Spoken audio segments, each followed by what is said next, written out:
And welcome back, ladies and gentlemen, to another weekly review with The Robot, brought to you by the Movie Pope.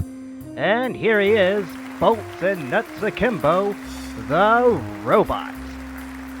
Throughout November, we've reviewed action movies from throughout time. Okay, maybe in the 20th and parts of the 21st centuries. So what?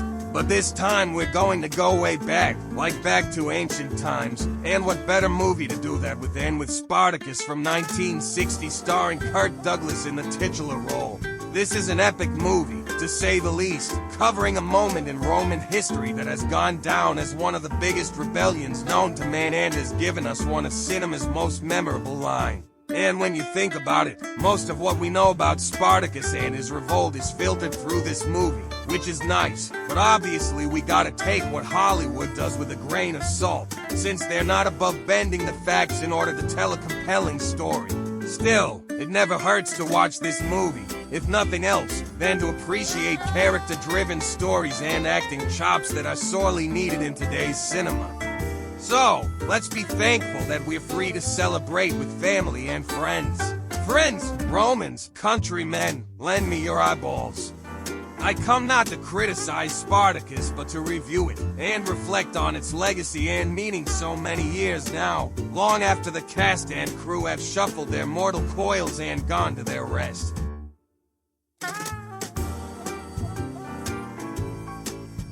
Spartacus from the get-go can't catch a break. He gets kicked around quite a lot, from the soldiers to his masters. He takes it all in stride, but there comes a tipping point when a man just snaps, and that happens when he meets Verenia.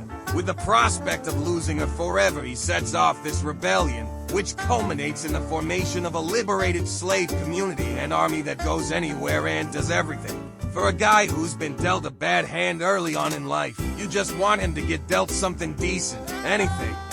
Which he does, to a degree, with Verenia, especially when he learns she's expecting.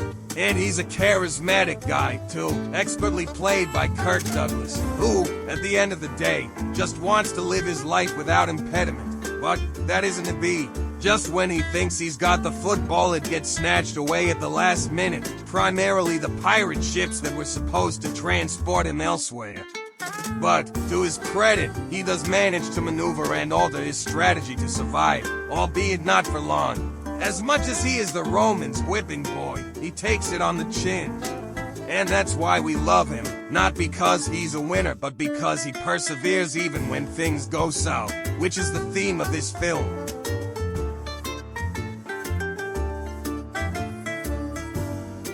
Anytime a rich guy throws his money around for the most obscene of things, it's classy. Weird, isn't it? As one of the richest men in Rome, he does wield a lot of clout, which includes a vision of how he pictures the status quo. He even laments on the state of Rome and vows to make Rome great again. Crassus, being the big cheese on the Roman block, isn't exactly well-liked, and Batiatus blames him for causing this entire mess. Great Gracchus. I find it very difficult to hate, but there's one man I can't think of without fuming. Who's that? Crassus. And Gracchus himself has no love for the man, especially since earlier we see Gracchus' bust being covered up so as to not offend the richest man in Rome. Crassus is also a class man. He chastises Caesar for siding with the unruly mob rather than stand with his fellow noblemen, and he For 200 years, your family and mine have been members of the equestrian order and the patrician party, servants and rulers of Rome. Why have you left us for Gracchus and the mob? makes no bones about it. Crassus doesn't see Rome as the people, but an idea, whereas Spartacus values the people as the highest ideal of his community. Behind the veneer of patriotism and shallow philosophical BS, he is just a vain man who believes only he can properly lead Rome and put an end to the rebellion. Sir, allow us to pledge you the most glorious victory of your career. Aye. I'm not after glory. I'm after Spartacus. Which he does so with a sense of vindication. He masterfully plans to trap Spartacus by paying off the pirates and entrap Spartacus with no way out without a pitched battle. He comes out on top, and it feeds into his already inflated ego. That self-confidence leads to a sense of invincibility, which will cost him dearly years later in the deserts of Parthia.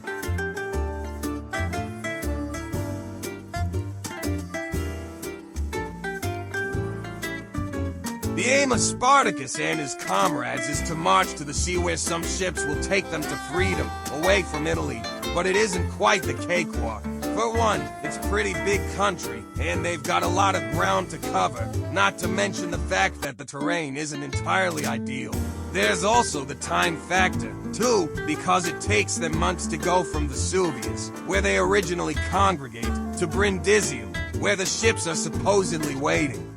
Spartacus even gives a time frame of 7 months, so that's over half a year. Furthermore, the army is on their tail, eager to put them down and make an example out of them for all the damage they've caused.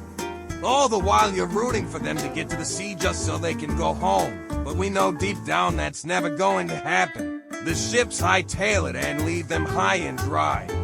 In a time and society where the social divide is wide, Spartacus and his fellow slaves built an egalitarian society that bucked the trend.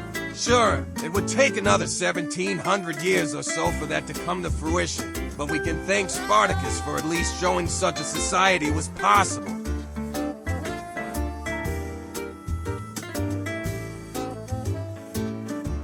Spartacus believes his army can do anything. At first, they're dismissed as an unruly mob that can simply be put down with a handful of soldiers, but it's anything but. They soon roam southern Italy at will, looting estates and freeing slaves, all with impunity.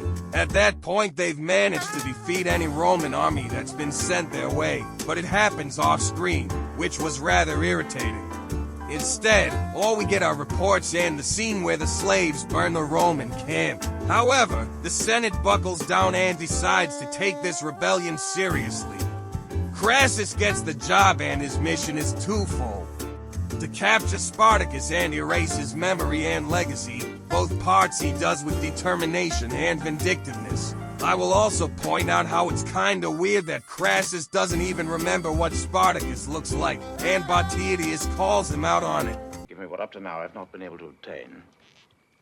Physical description of Spartacus. Oh, yes. But you saw him. What? In the ring. When?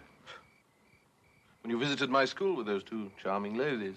But they're both marching to their final throwdown, and by this point, both Crassus and Spartacus are feeling pretty good about their odds. But just like the Thunderdome, only one can emerge on top. And even though Spartacus and his troops fight valiantly, we all know how it ends.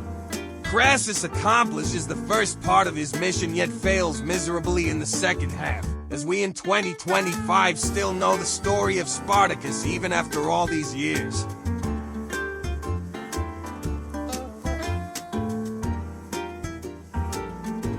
Spartacus is a masterpiece of cinema and a compelling story. Throughout the movie, you're just rooting for Spartacus to just get the win, just one win, and it will make us feel good about the whole ordeal.